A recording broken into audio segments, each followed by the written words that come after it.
Good afternoon to all.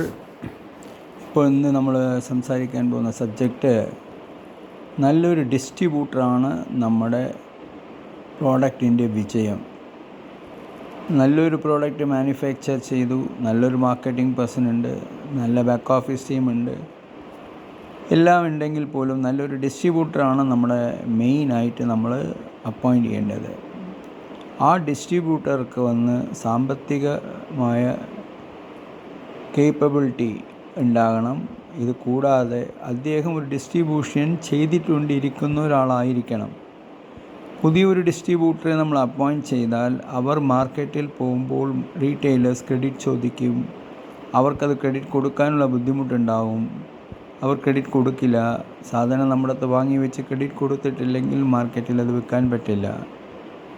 അതുകൊണ്ട് തീർച്ചയായിട്ടും ഒരു ഡിസ്ട്രിബ്യൂട്ടർ നമ്മൾ ഫീൽഡിൽ പോയിട്ട് അപ്പോയിൻറ്റ് ചെയ്യുന്നതാണ് വിജയത്തിന് വളരെ ഒരു ഇമ്പോർട്ടൻ്റ് പോയിൻ്റ്. നിങ്ങൾക്കുള്ള പ്രോഡക്റ്റ് ഒരു ഡിസ്ട്രിബ്യൂട്ടറാണ് നിങ്ങളുടെ പ്രോഡക്റ്റിനെ വിജയിപ്പിക്കുന്നത്.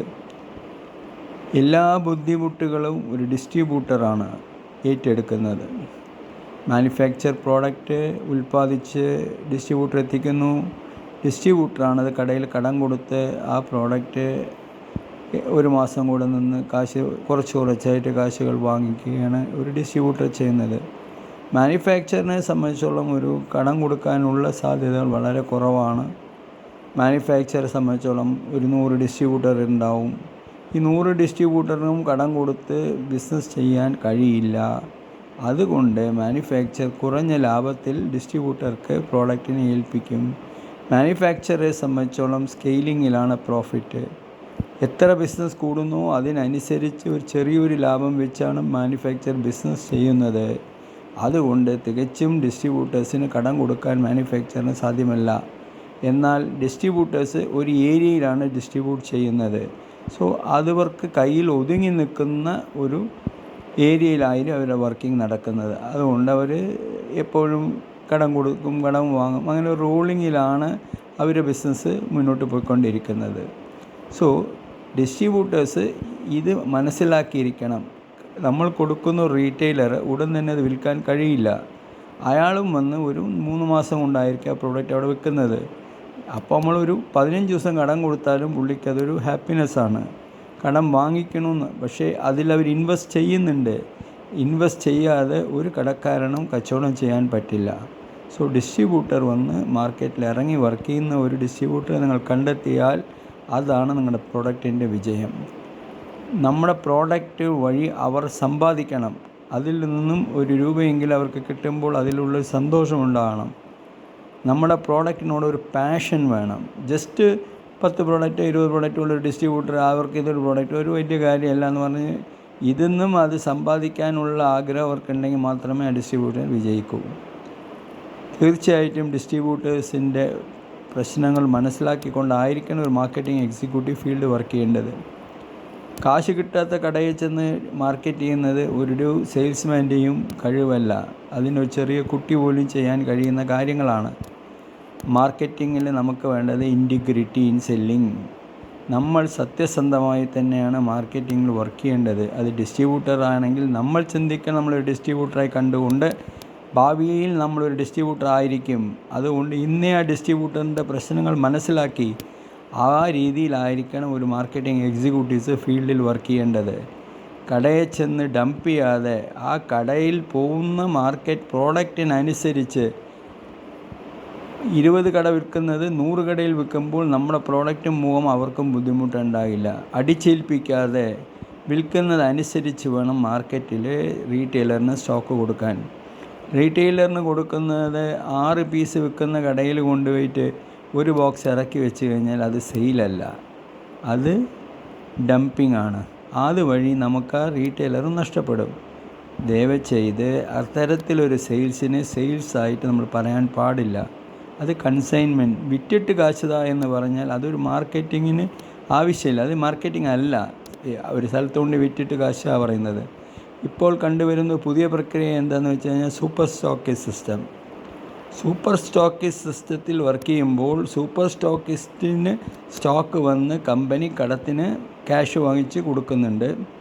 സൂപ്പർ സ്റ്റോക്കിസ്റ്റ് അത് 15 ദിവസത്തിൻ്റെ അടിസ്ഥാനത്തിൽ ഡിസ്ട്രിബ്യൂട്ടർ കൊടുക്കുന്നുണ്ട്, ഡിസ്ട്രിബ്യൂട്ടർ റീറ്റെയിലർക്ക് കൊടുക്കുന്നുണ്ട്. പക്ഷേ ഇപ്പോഴത്തെ സ്ഥിതി എന്താകുന്നതെന്ന് വെച്ച് കഴിഞ്ഞാൽ സൂപ്പർ സ്റ്റോക്കിസ്റ്റ് ഡിസ്ട്രിബ്യൂട്ടറിന് കടം കൊടുക്കുന്നുണ്ട്, ഡിസ്ട്രിബ്യൂട്ടർ മാർക്കറ്റിൽ കടം കൊടുക്കും. അങ്ങനെ മാർക്കറ്റിൽ കടം കൊടുത്ത് പ്രോഡക്റ്റ് പൈസ കിട്ടാതാകുമ്പോൾ സൂപ്പർ സ്റ്റോക്കിസ്റ്റിൻ്റെ അടുത്ത് സ്റ്റോക്ക് എടുക്കുന്നില്ല. അതുവഴി സൂപ്പർ സ്റ്റോക്കിസ്റ്റ് മാനുഫാക്ചറർ സ്റ്റോക്ക് എടുക്കില്ല. ടോട്ടൽ അവിടെ ഒരു അപ്സെറ്റ് സിസ്റ്റം ക്രിയേറ്റ് ആവുന്നു. ഇതിൽ നമ്മൾ FMCG ഇൻഡസ്ട്രീസിൽ ഇത് വളരെ കൂടുതൽ ബാധിച്ചുകൊണ്ടിരിക്കുകയാണ്. അതുകൊണ്ട് ഏത് പ്രോഡക്റ്റ് ആണെങ്കിലും നിങ്ങൾ ഡിസ്ട്രിബ്യൂട്ടേഴ്സിനെ ഏൽപ്പിക്കുക. ഡിസ്ട്രിബ്യൂട്ടേഴ്സിന് കൊടുത്ത് നല്ലൊരു മാർജിൻ ഡിസ്ട്രിബ്യൂട്ടേഴ്സിന് കൊടുത്ത് മാർക്കറ്റിൽ കമ്പനിയുടെ റെപ്രസെൻറ്റേറ്റീവ് പോയി വർക്ക് ചെയ്ത് ആ പ്രോഡക്റ്റ് റീറ്റെയിൽ ചെയ്യാനുള്ള ശ്രമം നടത്തണം.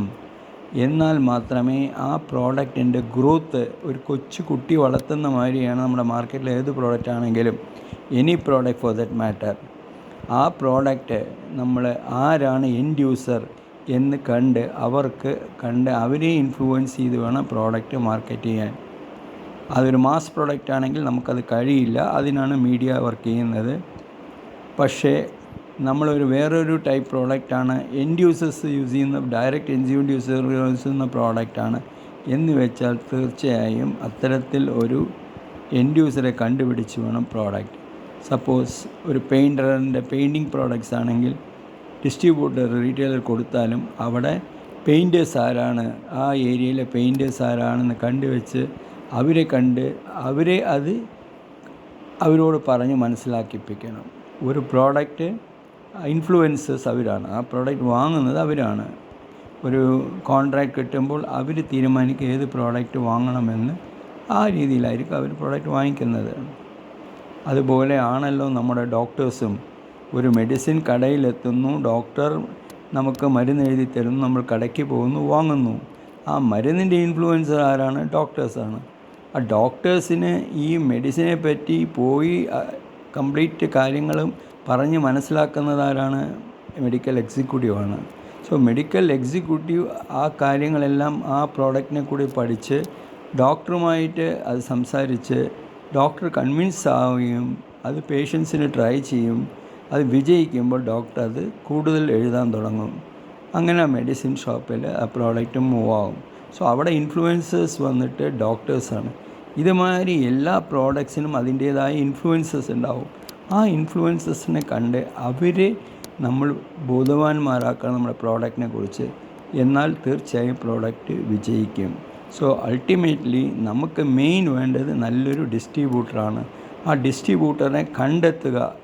അത് ടൈം എടുക്കാം, പക്ഷേ ടൈം എടുത്താലും കുഴപ്പമില്ല. ഫീൽഡിൽ ഇറങ്ങി പോയി മാർക്കറ്റ് സ്റ്റഡി ചെയ്ത് ഏത് ഡിസ്ട്രിബ്യൂട്ടറാണ് നല്ലത്, എങ്ങനെ അവരുടെ സർവീസ്, എങ്ങനെ അവർ ക്രെഡിറ്റ് എക്സ്റ്റെൻഡ് ചെയ്യണം എന്നെല്ലാമേ മാർക്കറ്റിൽ നിന്ന് സ്റ്റഡി ചെയ്ത ശേഷം നിങ്ങളൊരു ഡിസ്ട്രിബ്യൂട്ടറെ കണ്ടെത്തുക. ഡിസ്ട്രിബ്യൂട്ടേഴ്സാണ് നമ്മുടെ വിജയം. ഡിസ്ട്രിബ്യൂട്ടേഴ്സാണ് ഇവിടെ പല പ്രോഡക്റ്റുകളും ഇന്ന് കോടികളായി കമ്പനികളായി മാറ്റിയിരിക്കുന്നത് ഇവിടുത്തെ ഡിസ്ട്രിബ്യൂട്ടേഴ്സാണ്. സോ അവരെ വന്ന് കണ്ട് അവരെ കൺവിൻസ് ചെയ്ത് അവരുടെ കൂടെ നിന്ന് അവരെ വിജയിപ്പിക്കാനാണ് നമ്മൾ ശ്രമിക്കേണ്ടത്. ഡിസ്ട്രിബ്യൂട്ടർ വിജയം കമ്പനിയുടെ വിജയമാണ്. നന്ദി.